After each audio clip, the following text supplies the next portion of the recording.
The Statue of Liberty. More than 1 million people immigrate to the United States to start new lives every year, and if they are arriving in New York, one of the first sights that they will see is the Statue of Liberty. The Statue of Liberty stands on Liberty Island, near Manhattan in New York. Though she is often thought to be resident of New York, Liberty Island is actually federal property, which means that the Statue of Liberty belongs to the whole country. The Statue of Liberty is not only the tallest statue in America, it is also one of the most recognizable American symbols. The Statue of Liberty is huge. From the tip of the torch to the pedestal on which she stands, she is just over 151 feet tall.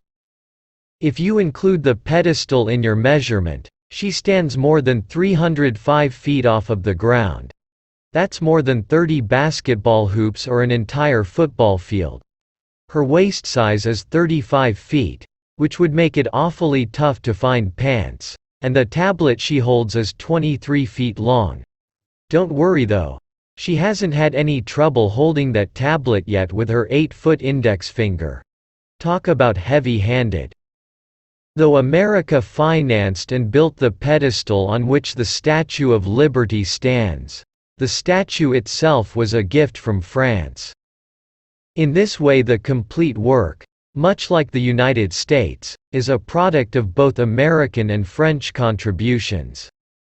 At one time, America was ruled by the British. The founding fathers of America chose to fight against Great Britain for the independence of their country. France supported America by providing money, men, and weapons of war. Had it not been for French contributions during the Revolutionary War, America would not exist in the way that it does today. Therefore, it is quite fitting that the Statue of Liberty, which represents freedom, came to being by a joint American and French effort. On October 28, 1886, just over 100 years after America declared its independence from Great Britain, the Statue of Liberty was completed and dedicated by its designer, Frédéric Auguste Bartholdi. Perhaps no person did more to bring the statue into being than Bartholdi.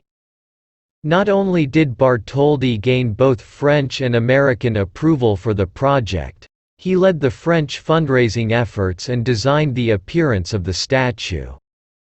The appearance of the Statue of Liberty is somewhat derived from Libertas, the Roman goddess of freedom. The torch represents how liberty enlightens the world. The 7 points or rays coming from the top of the crown represent the sun, the 7 seas, the 7 continents, and, as with the torch, how liberty enlightens the world.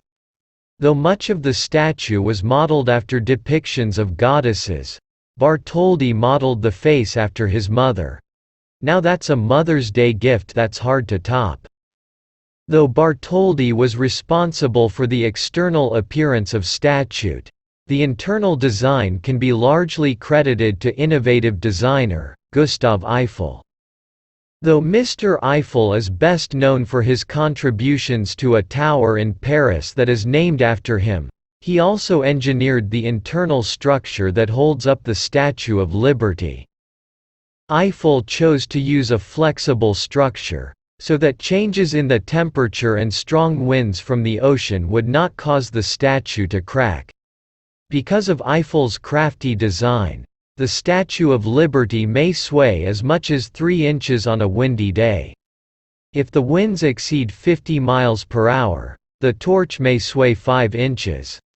Eiffel is also responsible for including 2 spiraling staircases on the interior of the statue to help visitors reach the observation point in the crown. While most people appreciate the Statue of Liberty today, during its construction in the 1870s, many Americans were critical of the project. Some took issue with the fact that Bartholdi was French. They believed that American monuments should be designed and constructed by Americans. Others felt that the statue wasn't much of a gift since it required Americans to foot the bill for the pedestal.